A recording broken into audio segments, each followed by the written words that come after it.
ভাইরা আমার, এই জন্য আমার ভাইদেরকে বলি, তাম দুনিয়ার সকল তন্ত্র মন্ত্র বাদ দিয়া জমিনের মধ্যে ইসলাম প্রতিষ্ঠার আন্দোলন করতে হবে, দিন প্রতিষ্ঠার আন্দোলন করতে হবে। ইসলাম যদি প্রতিষ্ঠিত হয়ে যায়, আল্লাহর কসম, মানুষ তো দূরের কথা, একটা প্রাণীও মাজলুম হবে না। কয়েকদিন আগে দেখেছেন না, পাবনাতে এক সরকারি কর্মকর্তার স্ত্রী এক কুকুরের বাচ্চা জন্ম নিয়েছে 8টা। এই 8টা কুকুরের বাচ্চাকে বস্তায় বেঁধে পানিতে ফেলে দিয়েছে। এরকম একটা নির্যাতন ছোট্ট ছোট্ট কুকুরের বাচ্চার উপরে, তার এমন নিষ্ঠুর আচরণ তিনি করলেন কি করে? প্রশাসন তারে গ্রেফতার করলো, কুকুরের বাচ্চারা পাগলের মতো ঘুরে বেড়ালো। কারণ মায়ের যে আবেগ, ভালোবাসা, এটা শুধুমাত্র আল্লাহ তাআলা মানুষকে দিয়েছেন তা নয়, পশুর মধ্যেও মাতৃত্বের মহব্বত আল্লাহ দান করেছেন। সুবহানাল্লাহ। ইসলাম যদি প্রতিষ্ঠিত হয়ে যায়, প্রাণীকুল নিরাপত্তা পাবে। ছোট্ট একটা হাদিস শোনাই, নবী করিম সাল্লাল্লাহু আলাইহি ওয়াসাল্লাম বলেছেন, হাদিসে বুখারীতে আছে, এক খারাপ মহিলা রাস্তা দিয়ে হেঁটে যাচ্ছে মরুপ্রান্তরে। এমন সময় মহিলা দেখতে পেল ক্ষুধা এবং তৃষ্ণায় একটা কুকুর, মৃত্যু পথের যাত্রী, জমিনের মধ্যে হামাগুড়ি দিচ্ছে, ছটফট করছে।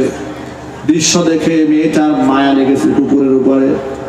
মেয়েটা মনে মনে ভাবলো, যদি কুকুরটাকে একটু পানি পান করাতে পারতাম, একটু খাবার দিতে পারতাম, কুকুরটা প্রাণে বেঁচে যেত। কিন্তু খাবার পানি পাবো কোথায়? বহুত খোঁজাখুঁজি করে দেখতে পেল দূরে একটা কুয়া আছে। কুয়ার পানি বের করা এতটা সহজ ছিল না। গায়ের উড়নাটাকে রশি বানিয়ে, আরবের মেয়ে পায়ের চামড়ার মোজাটাকে বালতি বানিয়ে কষ্ট করে পানি বের করে তৃষ্ণার্ত মৃত্যু পথের যাত্রী কুকুরের মুখের মধ্যে পানিটা তুলে দিয়েছে। কুকুর প্রাণী বেঁচে গেল, লেজ লড়াতে শুরু করলো, কৃতজ্ঞতা আদায় করলো। এই দৃশ্য মহান রব্বুল আলামিন দেখেছে। তাম দুনিয়ার কেউ যেখানে দেখতে পান না, সেখানে কে দেখতে পান? নবী সাল্লাল্লাহু আলাইহি ওয়াসাল্লামের কাছে জিবরিল পাঠিয়ে দিয়ে আল্লাহ পাক জানিয়ে দিলেন, ও আমার হাবিব, এই মহিলাটি সারা জীবন খারাপ কাজ করেছে, কিন্তু আমার একটা অবলা প্রাণীর উপরে দয়া করার কারণে, তাকে পানি পান করিয়ে জীবনটা ফিরিয়ে দেওয়ার কারণে, মৃত্যু পথ থেকে বাঁচিয়ে দেওয়ার কারণে আমি আল্লাহ তাআলা মহিলার জিন্দেগীর সমস্ত গুনাহ খাতা মাফ করে তাকে আমি জান্নাতি বানিয়ে দিয়েছি।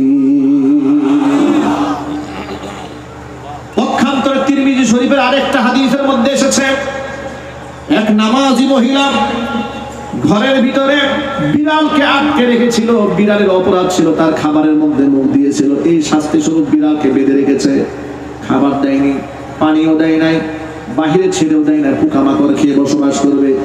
তিল তিল করে কষ্ট দিয়ে বিড়ালটাকে হত্যা করেছে। নবী করিম সাল্লাল্লাহু আলাইহি ওয়াসাল্লামকে জিবরাইল মারফত আল্লাহ পাক জানায় দেন, ও আমার হাবিব, যে মহিলাটি তাহাজ্জুদের নামাজও পড়ে, পরহেজগার মহিলা, কিন্তু একটা বিড়ালকে কষ্ট দিয়ে তিল তিল করে হত্যা করেছে।